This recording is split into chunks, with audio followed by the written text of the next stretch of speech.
itu ada suatu cerita yang cukup menjengkelkan mungkin ya. Seharusnya yang kepilih kan dia, bukan saya. Tanyakan ke kader kecamatan Kunjang. Episode ini aku beri judul The Real Terpaksa Lalu Luar Biasa. Saya Agustiawan, selamat datang di Pelan-Pelan Jadi kali ini saya bersama seorang tokoh yang sangat luar biasa. Apalagi di Kecamatan Pagu, pasti semua orang tahu ini siapa dia. Iya, betul sekali. Ketua Pimpinan Anak Cabang Ikatan Pelajar Nahdlatul Ulama Kecamatan Pagu bersama dengan rekan Septian. Oke, apa kabar nih rekan nih? Alhamdulillah kabarnya cukup kurang baik rekan. Lagi agak kesehatannya agak terganggu, ini lagi batuk sebenarnya. Nah, jangan sampai kelelahan rekan. Boleh berjuang tapi kesehatannya jangan sampai terlupakan. Ini di mana rekan? Kebetulan ini lagi di Sendang Tirta Kamandanu, tepatnya di Petilasan Sri Aji Joyoboyo, Desa Menang, Kecamatan Pagu. Di sini tempat bersejarah ya teman-teman semua, penonton semua, ini adalah di tempat yang sangat bersejarah. Jadi sedang apa ini jedangan di sini? Jadi di sini itu kami dari PAC IPMI PPN Kecamatan Pagu sedang ada sebuah event besar. Ya sebenarnya nggak besar sih, cuman lingkup kecamatan aja. Cuman eventnya itu berupa apa ya? Konferensi anak cabang IPMI PPNU tahun 2025. Kok ambil tempat di Sendang ya? Agak lain gitu maksudnya. Jadi gini rekan, kenapa kok kami para pelajar itu kemarin memilih tempat ini sebagai event konferensi anak cabang? Salah satunya dari kesepakatan forum rekan dan rekanita kemarin pada saat rapat. Nah di sisi lain juga kami ingin mengangkat situs budaya yang ada di Kecamatan Pagu. Dan kenapa kok kami ingin mengangkat situs budaya? Karena kami itu merasa kita itu sudah terlalu jauh yang namanya dari cagar budaya, ya kan? Maka dari itu dari kami para pelajar itu ingin mengenalkan dan juga mengangkat kebudayaan-kebudayaan yang ada di Kecamatan Pagu. Nah, salah satunya ya di Sendang Tirta Kamandanu, Petilasan Sri Aji Joyoboyo, Desa Menang ini. Oke, luar biasa. Jadi kalau boleh saya simpulkan, inti sebagai pelajar itu kita mencoba kembali mengenal sejarah, kembali lagi mengenal kebudayaan lewat ini ya, memperkenalkannya kepada seluruh pelajar yang ada di Kecamatan Pagu atau mungkin seluruh Indonesia, bahwasanya sebagai pelajar kita tidak boleh lupa akan yang namanya kebudayaan. Oke, sebelumnya ini konferensi itu apa ya rekan, kalau boleh tahu? Untuk teman-teman yang belum tahu mungkin bisa disimak ya. Oh, jadi ini tadi belum tahu ya konferancap itu apa ya? Ya mungkin ada yang belum tahu. Jadi gini rekan, konferancap itu adalah konferensi anak cabang yang dimana di akhir periode kan di IPMI PPNU di tingkat kecamatan itu masa jabatannya kan cuma 2 tahun rekan. Entah itu IPMU maupun IPPNU itu jabatannya cuma 2 tahun masa khidmatnya. Nah di akhir kepengurusan atau akhir periode itu kami itu mempunyai program kerja yang namanya itu konferensi anak cabang atau konferancap, biasa disingkat konferancap. Nah kenapa kok harus ada program kerja ini? Karena untuk mengakhiri periode kami dan juga untuk meneruskan periode yang baru, di mana nanti kami itu akan mendemisionerkan diri di program kerja ini dan juga sekaligus memilih ketua baru untuk di periode selanjutnya rekan. Oke, terima kasih penjelasannya seperti itu ya.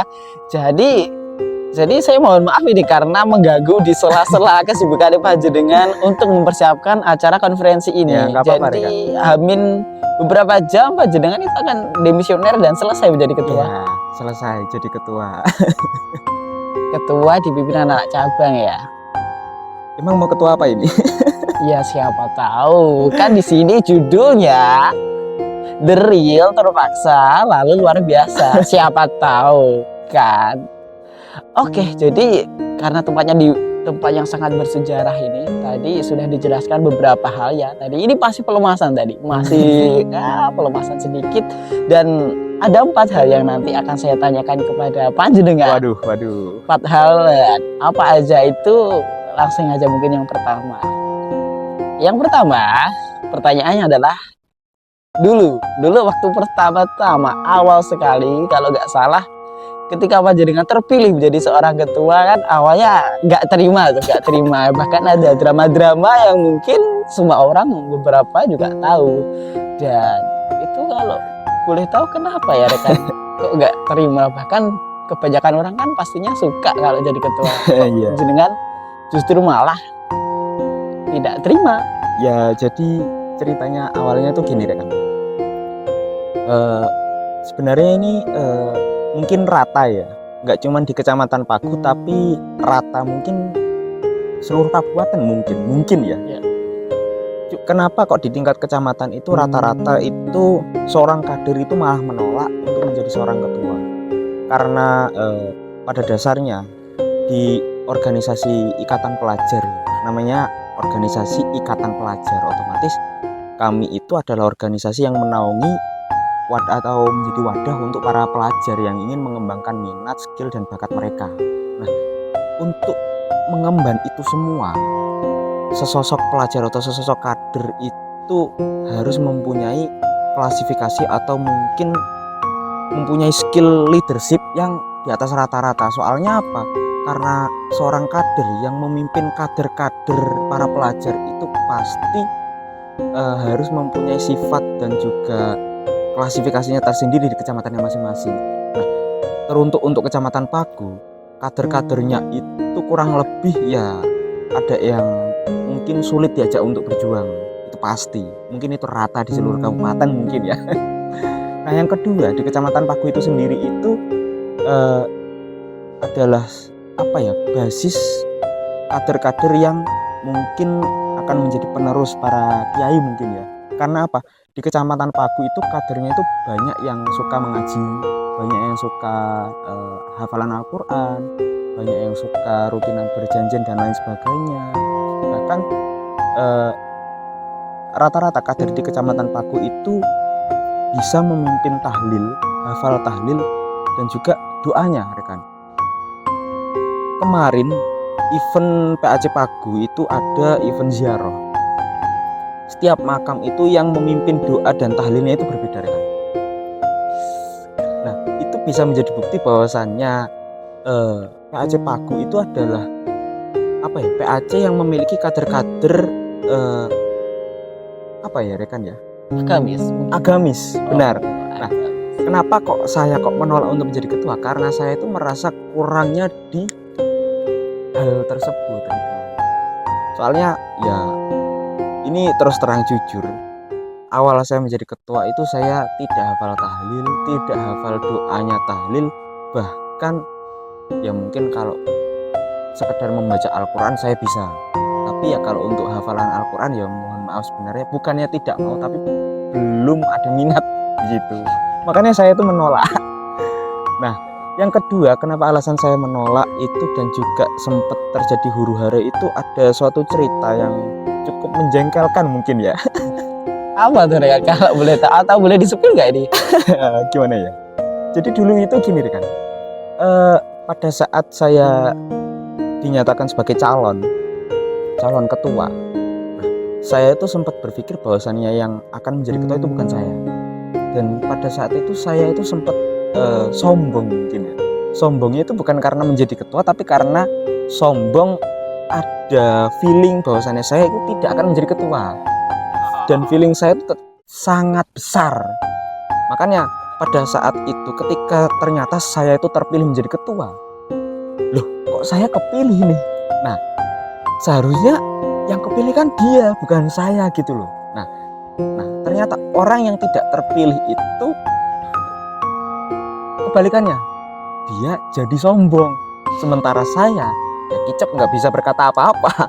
Makanya pada saat itu saya itu merasa jengkel karena orang yang seharusnya menjadi ketua itu tidak menjadi ketua dan dia itu ngece saya. Makanya pada saat itu saya itu sempat emosi dan sempat pimpinan sidang saja saya musuhin. Satru ya. Saya satru. Nah, pimpinan sidangnya siapa? Silakan tanyakan ke kader Kecamatan Kunjang. Wah, siapa nih dari Kecamatan Kunjang? Keren.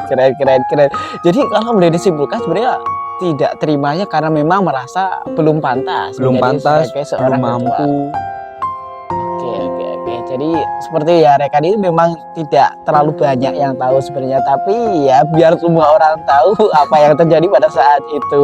Dan mungkin ini pertanyaan kedua ya rekan, pertanyaan kedua. Jadi waktu itu kan awalnya kan tidak mau tuh ya, agak menolak, tidak terima. Dan apa nih titik balik sehingga rekan Septian ini akhirnya menerima ikhlas dan bahkan menjadi kader yang sangat luar biasa mulai saat itu sampai sekarang bahkan mungkin ke depannya.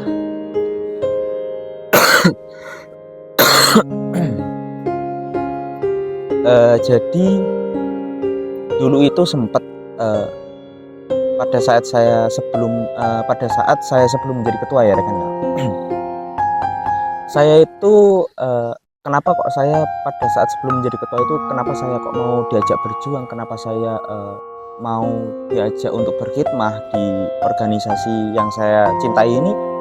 Yang saya jadikan pegangan itu satu adalah dawuhnya Mbah Hasyim Asy'ari rekan. Jadi Mbah Hasyim Asy'ari itu pernah dawuh yang dimana dawuhnya itu siapa yang mengurus NU itu akan saya anggap sebagai santriku, dan siapa yang menjadi santriku saya doakan husnul khotimah 7 turunan keluarganya. Nah, pada saat itu yang saya jadikan pegangan rekan. Nah, kenapa pada saat itu juga saya itu mau diajak untuk berkhidmah, kenapa saya mau diajak untuk berjuang di IPMI PPNU. Nah, terus kenapa kok saya mulai menerima keputusan dari rekan-rekan yang ada di kecamatan untuk menjadi ketua, ya sebenarnya salah satunya yaitu. Nah, yang kedua, ada yang pernah bilang kepada saya bahwasannya amanah itu tidak akan pernah salah untuk memilih pundak rekan. Nah, berkat omongan itu dan dawuh itu saya berpikir bahwasannya ketika amanah untuk itu tidak akan pernah salah untuk memilih pundak, artinya saya itu mampu untuk menjadi sesosok ketua di Kecamatan Pagu. Nah, ketika saya sadar akan hal itu, akhirnya saya itu pelan dan pasti menerima untuk menjadi sosok ketua IPNU di Kecamatan Pagu. Jadi ceritanya itu seperti itu. Mungkin agak lebih tapi itu emang relate rekan-rekan. Oke, ini sedikit pertanyaan di luar pertanyaan yang saya sampaikan tadi itu tadi ya. Ini tambahan bonus. Jadi ini 5 dong. Iya, ini bonus lah, ini bonus. Jadi kalau bisa ditanya nih dari 1 sampai 10, ini kecintaannya rekan kepada IPNU IPPNU khususnya Kecamatan Pagu itu berapa? Wah, yaitu nggak usah ditanyakan, pasti 1 Sampai 10. Waduh, kurang dong rekan. Seharusnya 1 sampai 100. Saya bakal jawab 100. Oke, itu ya intinya fullnya saja ya. Oke. Berarti itu ya dari 1 sampai 100 rekan Sept ini 100% mencintai IPNU IPPNU.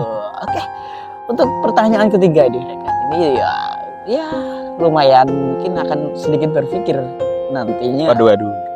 Jadi selama momen menjabat sebagai ketua 1 periode ini, kira-kira momen apa yang tidak akan mungkin terlupakan dan mungkin karena apa juga?